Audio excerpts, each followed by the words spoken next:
2026 சட்டமன்ற தேர்தலில் திராவிட முன்னேற்றக் கழகத்தின் தலைவரும் தமிழக முதல்வருமான ஸ்டாலின் அவர்கள் பதவி ராஜினாமா செய்வது உறுதிதான்.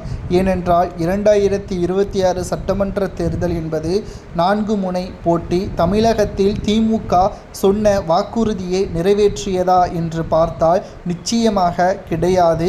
505 வாக்குறுதிகளில் 20% கூட திமுகவின் தலைவரும் தமிழக முதல்வருமான ஸ்டாலின் அவர்கள் நிறைவேற்றவில்லை. குறிப்பாக திராவிட முன்னேற்றக் கழகத்தின் மூத்த அமைச்சர்கள் மக்களை இழிவாக பார்ப்பதும், மோசமான நிலைமையை ஏற்படுத்தியதும், சமூக சாதி ரீதியாக பாகுபாடுகளை பார்ப்பதும், தமிழகத்தில் திமுகவினர்களுக்கு எதிராக மக்கள் குரல் கொடுக்க ஆரம்பித்து விட்டார்கள். இனியும் திராவிட முன்னேற்றக் கழகம் தமிழகத்தில் ஆட்சி அமைக்காது.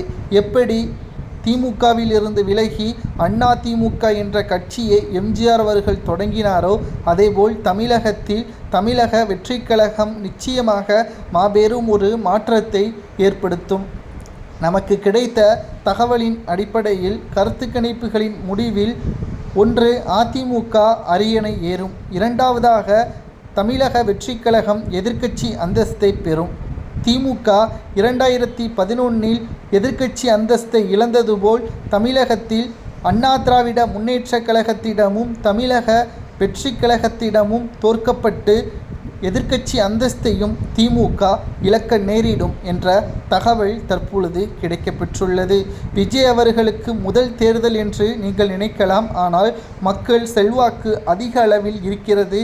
ஏனென்றால் செல்லும் இடமெல்லாம் கூட்டம் வருவதை வைத்து முடிவெடுத்துவிட முடியாது. அவரது ஒவ்வொரு பேச்சுக்களுக்கும் எதிராக ஸ்டாலினை விமர்சனம் செய்கிறார். எந்த ஒரு கட்சியை ஸ்டாலின் அவர்கள் அதிமுகவை தவிர விமர்சனம் செய்தது கிடையாது. ஆனால் தமிழக வெற்றிக் கழகத்தை அதிக அளவு விமர்சனம் செய்து வருவதால் ஸ்டாலினுக்கு நன்றாகவே தெரியும் விஜய் அவர்கள் நமக்கு பிரச்சனையாக மாறுவார் என்று. உங்களது கருத்துக்களை கூறுங்கள். தமிழகத்தில் 2026 யார் அமைக்க